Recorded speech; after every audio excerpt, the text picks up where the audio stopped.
휴대폰에 알림이 뜹니다. 화면에 또 다른 헤드라인이 번쩍입니다. 세상은 끊임없이 휘몰아치는 정보의 바다, 쉴 새 없이 쏟아지는 데이터와 속보의 급류로 가득 차 있습니다. 신나기도 하고 압도적이기도 하고 약간은 벅차기도 합니다. 우리는 인류 지식의 총합이 단 몇 번의 탭이나 클릭만으로 접근 가능한 시대, 전례 없는 지식 접근의 시대에 살고 있습니다. 그러나 이 디지털 홍수 속에서 근본적인 질문이 떠오릅니다. 이 정보의 바다를 어떻게 항해하고 진정한 지식의 진주를 얻을 수 있을까요? 이 질문은 새로운 것이 아닙니다.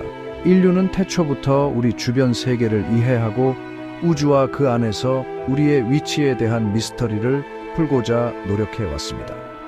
초기 동굴 벽화에서 최신 과학적 혁신에 이르기까지 이해에 대한 우리의 탐구는 끊임없는 원동력이 되어 오늘날까지 계속되는 발견의 여정으로 우리를 앞으로 나아가게 했습니다. 서양 철학과 과학의 토대를 마련한 고대 그리스인들을 생각해 보십시오. 소크라테스, 플라톤, 아리스토텔레스와 같은 사상가들은 윤리, 논리, 그리고 실제의 본질에 대한 질문들과 씨름했습니다.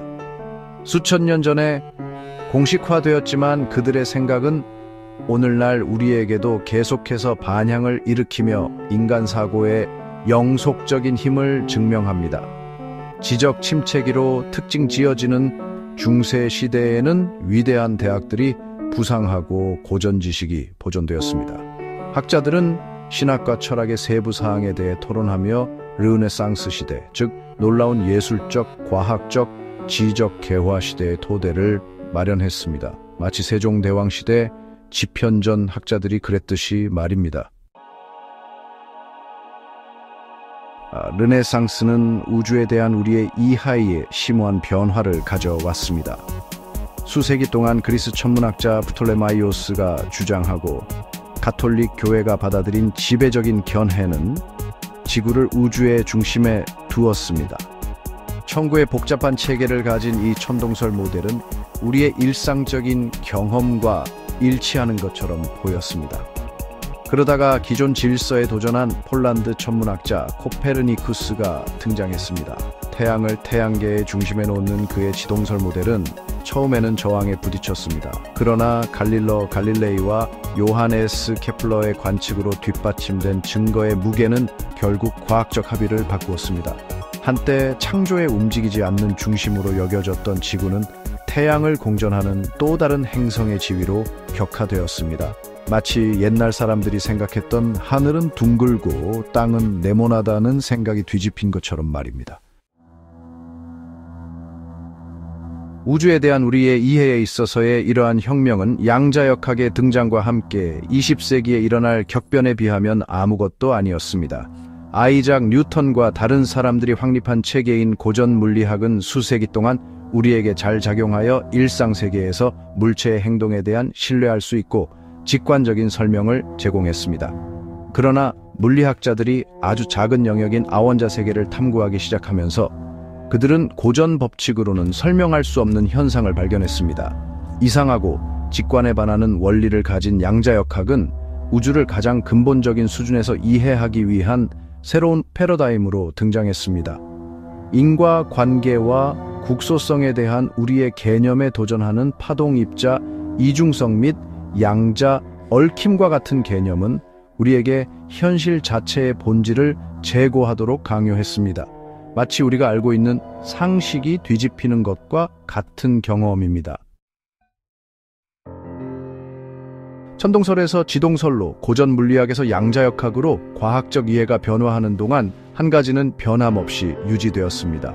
바로 지식에 대한 인간의 갈증, 우주와 그 안에서 우리의 위치를 이해하고자 하는 불타는 욕망입니다. 진리를 향한 이 탐구는 문화, 시간, 심지어 과학적 패러다임의 경계를 초월합니다. 존재의 의미를 숙고했던 고대 철학자부터 우주의 신비를 탐구하는 현대 과학자에 이르기까지 우리는 항상 우주의 비밀을 풀고자 노력해왔습니다.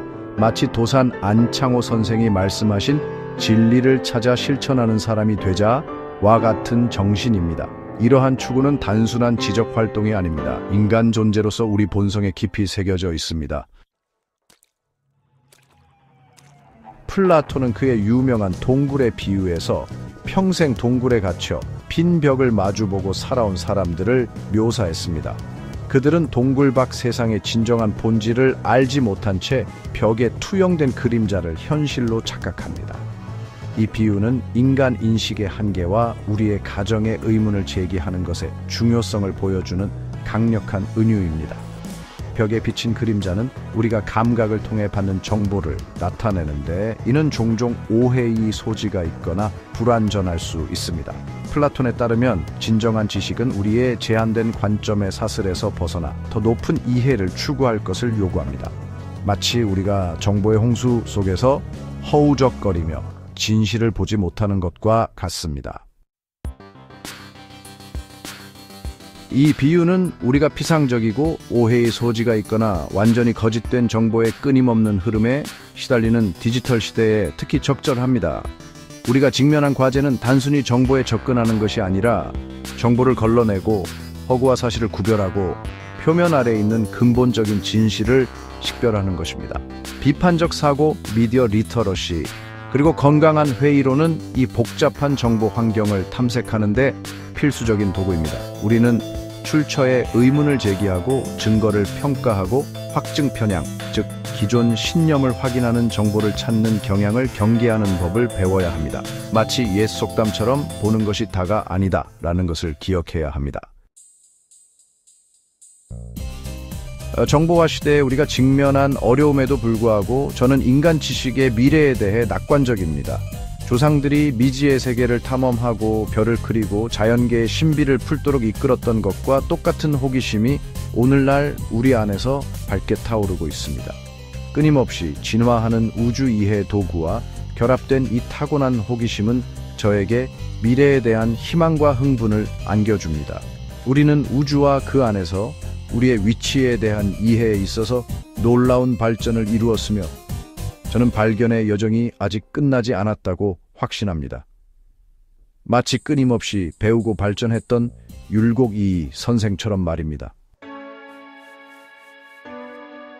진리를 향한 탐구는 목적지가 아니라 끊임없는 탐험과 발견의 과정인 계속되는 여정입니다. 항상 더 많은 것을 배우고 더 많은 미스터리를 풀고 더 많은 질문에 답해야 할 것입니다. 그리고 그것이 바로 인간이라는 존재를 심오하게 신나게 만드는 이유라고 생각합니다.